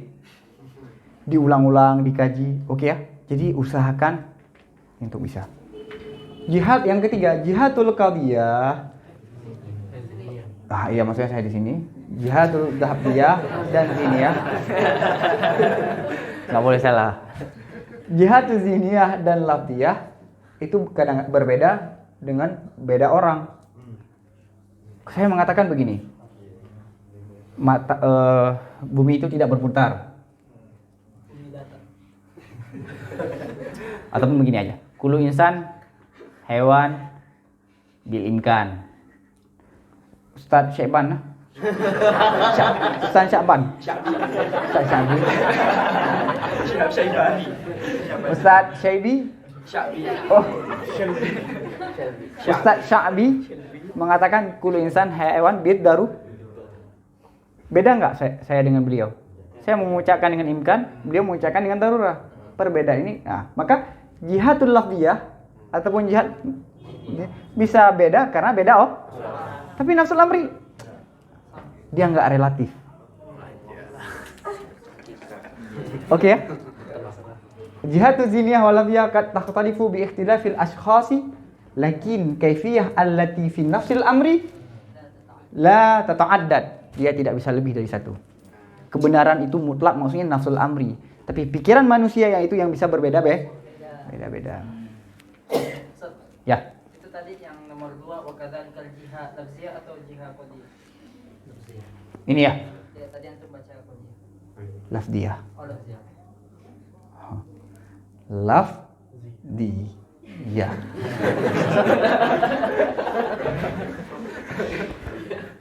Oke ya. Yang keempat sekarang.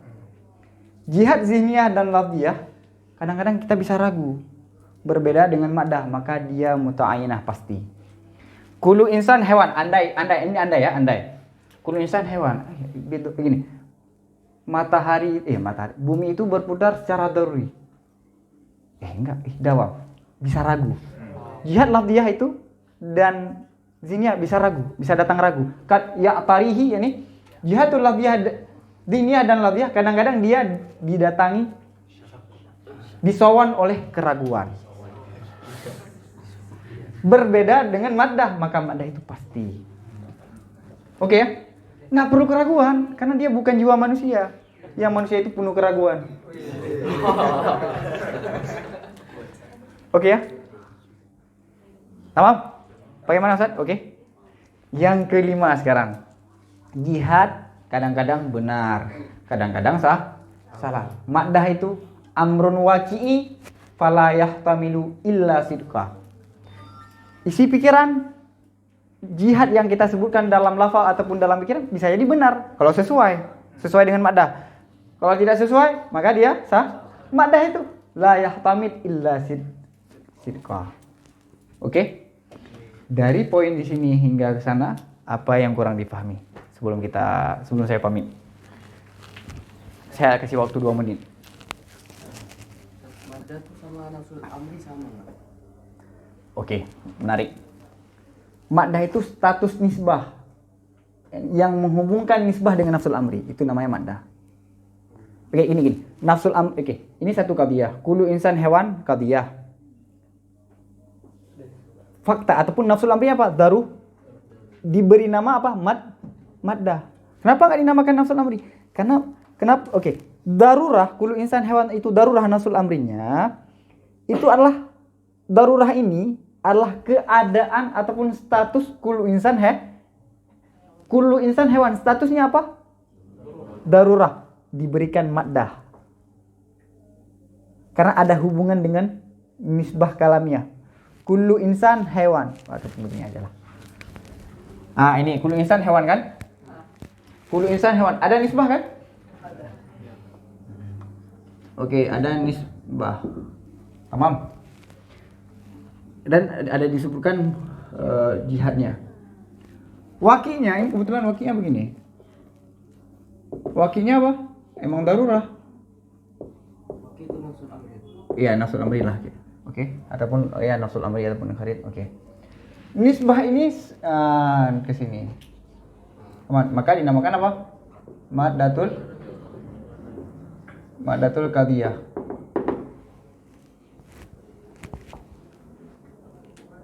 Antum paham? Jadi dilihat dari sudut pandang aja. Nafsul amri itu tanpa meninjau ini, namanya nafsul amri. Tapi nafsul amri ini adalah status nisbah, maka diberi nama ini apa? Maddatul qadhiyah. Karena dia ada hubungan dengan qadhiyah. Nafsul amri kan dia tidak peduli ada qadhiyah, baik ada ataupun tidak, dia nggak peduli. Dia tetap nafsul amri. Nafsul amri ini diberi nama ataupun waki diberi nama dengan apa? Maddatul qadhiyah, karena dia saat memiliki hubungan dengan qadhiyah. Apa statusnya qadhiyah?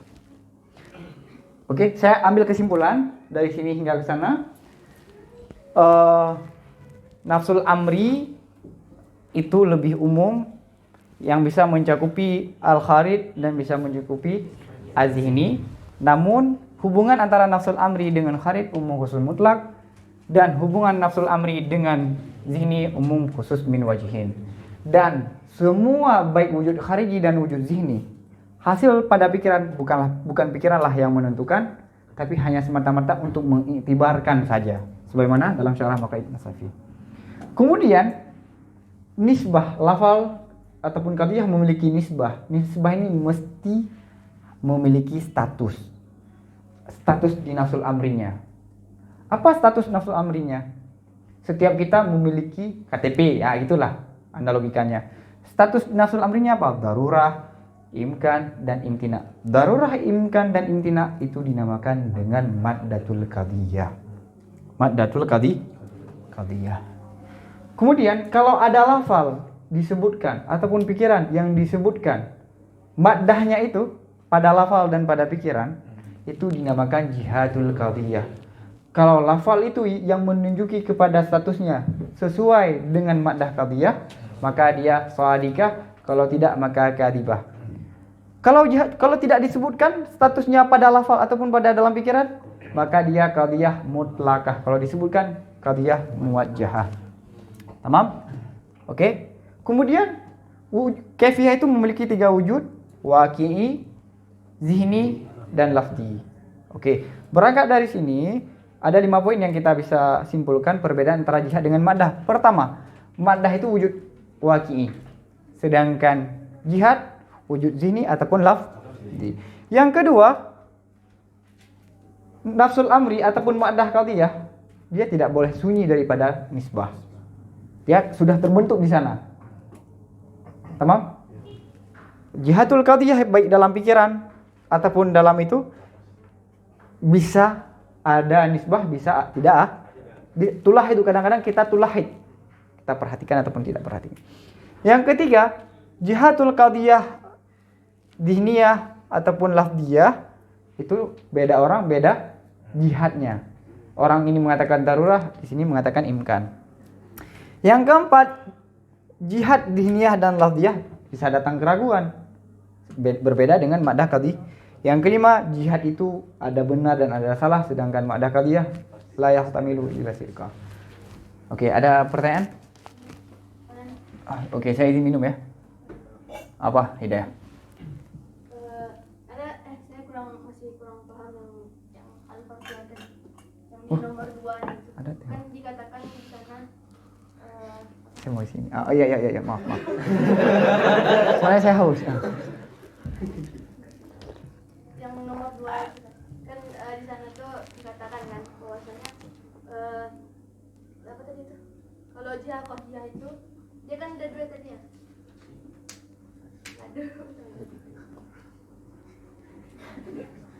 Jihad dan maddah kan. Kalau maddah itu sudah pasti gitu kan, dikatakan misalnya sudah pasti ada nisbahnya gitu kan. Yang mana, yang kedua ya? Yang nomor 2. Iya, dia sudah ada nisbah. Ya baik, kita mulahadzah di sana ataupun tidak. Benar. Sedangkan jihad itu belum tentu ada nisbah gitu kan.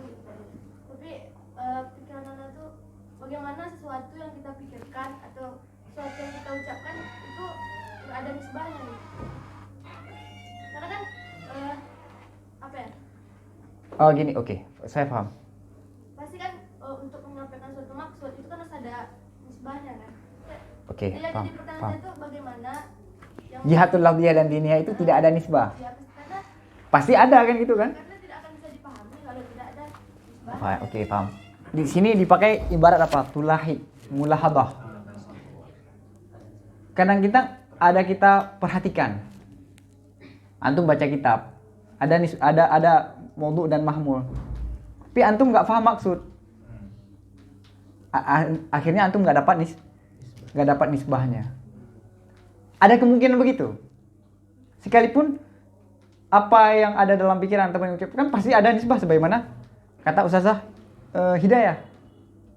Tapi dia itu bisa tidak ada. Kalau tidak dimulahadzah, oleh pikiran, misalnya lagi galau, tapi terucap, bisa saja. Tapi nisbah nggak ada kemungkinan, dia tetap ada nisbah. Nggak perlu dimulahadzah ataupun tidak mulahadzah. Karena begini, jihadul lafdiyah dan diniyah itu pikiran kita kan, olahan kita. Kalau kita ingin mengolah berarti ada, kalau tidak, ya hanya lewat aja gitu. Maka begini, ingat nggak di tasawur? Tasawur itu apa? Idrakul maudhu, idrakul mahmul, idrakul nisbah. Ini masih tasawur. Paham kan? Tapi wuku, itu baru yang keempat, itu baru ini yang ketiga ini ya, idrakul nisbah ini. Paham? Berarti titik perbedaannya itu di mulahadzahnya. Yes. Baik nisbah pun dia ada, tapi dari sisi Dimulahadzah ataupun tidak.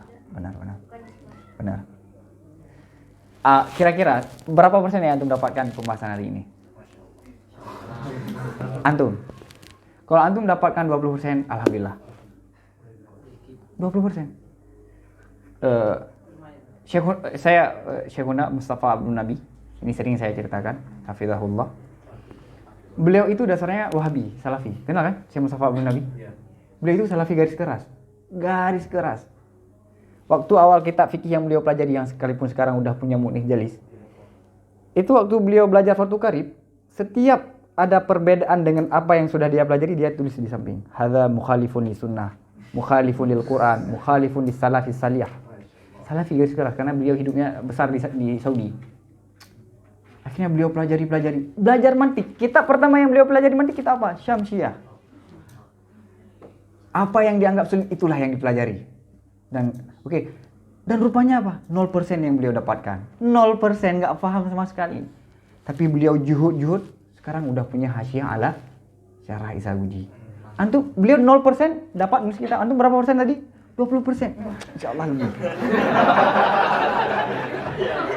Ya. Oke. Apa? Ulama itu wajar saat jadi ulama. Sebelum menjadi ulama ya kayak kita. Mental pemuda itu mental pejuang. Iya kan? Kamu ada pertanyaan kita di sini dulu ngapain? ada yang kurang paham? Oh iya. Gimana sih? Jadi ibarat madah bisa dipakai dengan kaifiah di alati fi nafsil amr. Itu ibaratnya sama atau ada salah tulis? Madatul qadiyah itu adalah statusnya nisbah. Jadi bisa disebut juga kaifiah alati fi Dari sudut pandang yang berbeda dia. Ini madah qadiyah. Madah qadiyah apa? Statusnya ini. Saya bersahabatan dengan beliau. Oke, saya Zulfa, antum namanya? Zen. Ustaz Zen. Status kami apa? Sahabat. Kan dilihat dari sudut yang berbeda kan? Nah, itu. Siapa Masya Allah tadi? Oke, ada pertanyaan sebelum ini. Ingat, saya hadir di sini untuk memahami kalian. Beri saya tugas, coba. Ya, tafadhal. Ini Ustaz, juga tahu kalau dibawa ke luzum Ustaz, kan di situ dikatakan ketika taksinya jihah, lafziyah, diniyah sama khorijiyah yang udah pasti benar itu khorijiyah, sedangkan diniyah di situ ada syukuk. Tetapi kalau di luzum Ustaz, bahwa iltizamun in bi'aqlin iltizim. Maksudnya kenapa ketika di luzum yang muktabar itu malah sesuatu yang berzihni, tetapi ketika di sini Pada dalalah ya. ya, Kenapa dalalah yang diitibar adalah zihni? Sedangkan ini ada kharid kan gitu kan? Oh, bagus. Pertanyaan antum bagus. Begini. Ini dua pembahasan yang berbeda.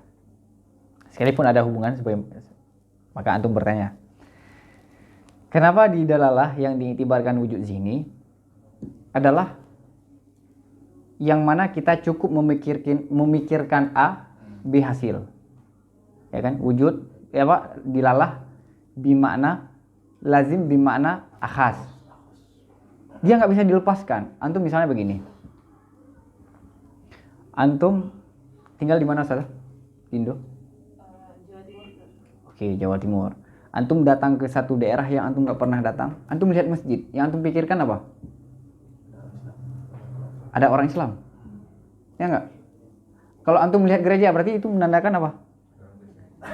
Padahal antum cuma melihat gereja tapi kebayang ke sana. Itu oke.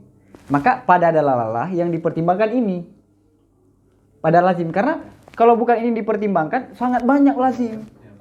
Ingat, ilmu itu bisa bertambah makin hari itu dengan dalalah iltizam. Malakah itu dihasilkan dengan sebab kita menguasai dalalah-dalalah lafal yang makin jauh kita bisa memahami. Nah, karena dalalah itu sangat banyak kata Imam Al-Ghazali kama fi Miyarul Ulum, maka perlu yang dipertimbangkan pada mantik yang bisa indibat, yang bisa ditentukan. Karena kalau dibuka bebas, semua orang datang. Semua lazim bisa ada. Ini si ustadz ini mengatakan lazimnya ini mengatakan lazim ini mengatakan lazim ini. Maka perlu membatasi lazimnya. Lazim apa? Lazim yang kira kita memikirkan ini secara otomatis akan memikirkan ini. Semua orang sama. Oke? Antum melihat saya begini. Kemudian, nggak usah saya lah, karena contohnya nggak baik nanti.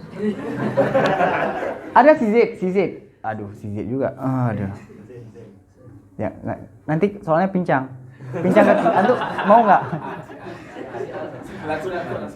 Fulan, si Fulan. Oh, nggak kebayang, ini maunya kebayang. Ya udah saya aja lah. Saya, oke, antum udah lihat. Tiba-tiba beliau udah gemuk, udah gendut. Saya kurus kan? Ya udah, saya kurus. 10 tahun ke depan, antum ketemu kawan, yang dulu ngajar muhajir udah gendut banget gitu. Yang antum kebayang dulu apa? Yang kurus saya dulu kan? Kurus kemudian bisa nggak dipisahkan? Kok bisa? Waktu dibilang saya udah gendut, antum kebayang yang saya ini, karena terakhir kita ketemu di sini. Antum kebayang ini dulu baru gemuk. Itu semua orang yang kenal saya kalau dibilang gendut pasti mikirnya begitu. Itulah dilalah lazim di mana akhas. Tidak berbeda antara satu orang dengan orang yang lain. Tapi kalau tidak dipertimbangkan itu, maka sungguh misalnya dengan lazim di mana itu bisa jadi tersebar dan berbeda antara satu orang dengan orang lain. Oke, itu yang pertama. Pada adalah untuk tujuan apa? Dalam pikiran. Sedangkan ini dilihat dari sisi yang lain, karena kebenaran itu bukan cuma visi ini, tapi juga ada fil kharij. Oke, salah. Ada pertanyaan lain?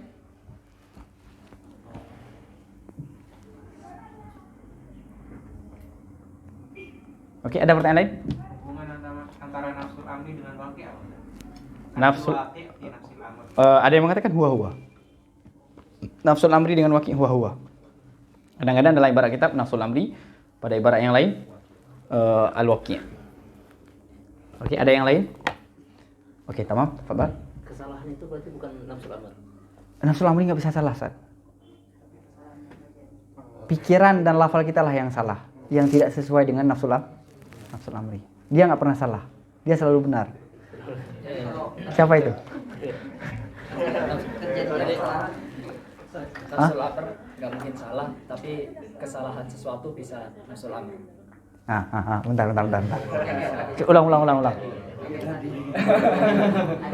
Nafsul amr itu nggak pernah salah, Iya. tapi kesalahan sesuatu itu nafsul amr, bisa nafsul amr. Itu yang tadi. Oke, yang lain ada pertanyaan? Berarti nafsul amri itu bisa dibaginya kayak gitu. Nafsul amri terbagi menjadi dua, semua khariji dan sebagian sini. Semuanya khariji tapi sebagian sini. Enggak, terbagi menjadi dua. Pertama semua khariji, kedua sebagian sini. Kan tadi umum sunnah wajib. Kalau antum udah bilang semua, kenapa ada sebagian lain? Jadi gini, ada dua cuma khariji dan zihni aja. Oke, kebenaran ada kala secara zihni, ada kala secara khariji. Oke, itu nafsul amri. Pokoknya nafsul amri lebih umum. Bisa ke sini, bisa ke sini. Kan nafsul amri sama ini umum wajib. Iya, benar. Berarti sebagian doang. Paham. Jadi zihni gini aja pakai ibarat. Zihni itu nggak sesuai dengan nafsul amar. Dia zihni itu kadang-kadang bisa sesuai, kadang-kadang salah, ya kan? Kalau waqi itu ya pasti nafsul amri. Kalau zihni belum tentu. Terserah antum mau ibarat sebagian ataupun banyak, terserah antum lah.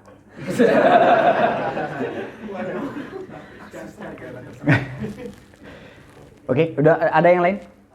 Oke, tafadhol. Nafsul amr itu kan maklum. Maklum kan kalau kita tarik. Nafsul amri itu maklum. Ya min sya'nihi ayyu'lam. Oke, teman lanjut. Iya.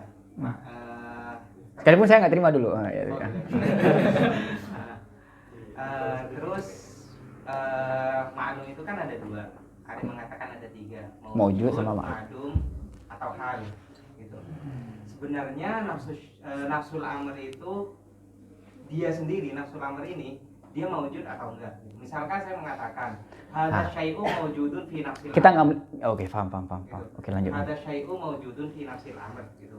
Berarti kan hadza syai'u wujuduhu laisa muta'alliqan bi'tibari mu'tabirin aw fardhi farid. Sebenarnya nafsul amr sendiri itu dia maujud atau enggak?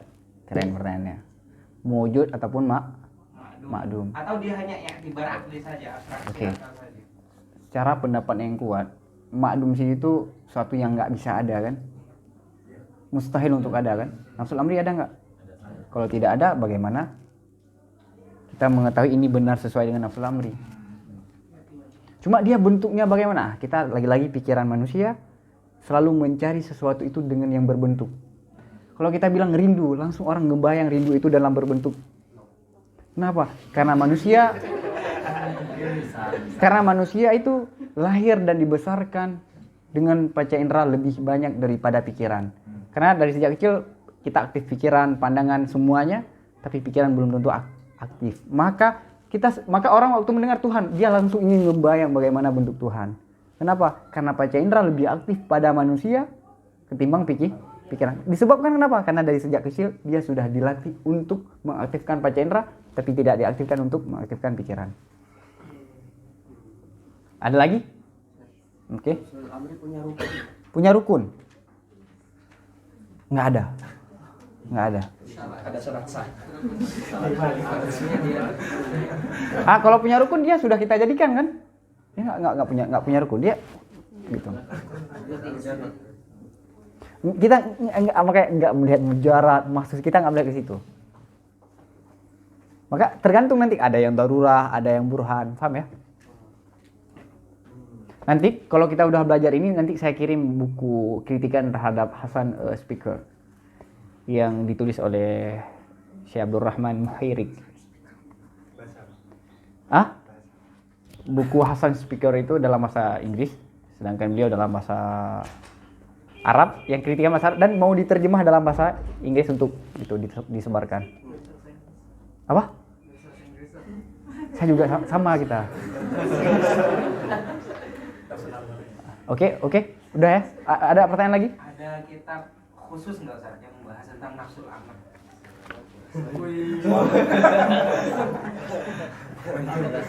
Salatu rasail fi nafsil amri. Pertama, Alamah Dawani, Said Syarif Al-Jurjani, Nasiruddin At-Tusi, Alamah Kalambawi, ditahqiq oleh Syekh Said Fudah. Ini. Ada PDF insyaallah. Kemudian Muwajjihat ini lebih bagus di Darul Usuluddin, ini kitab terbaru.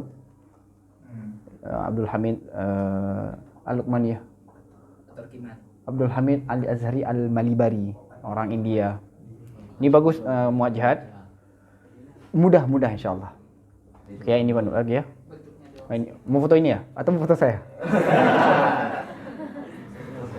Ini bil arad wa bidzat ini. Oke. Ada yang pertanyaan lagi? Sudah ada semua di foto. Apa? Sudah ada semua aneh foto. Kitabnya. Selawat biasanya gimana?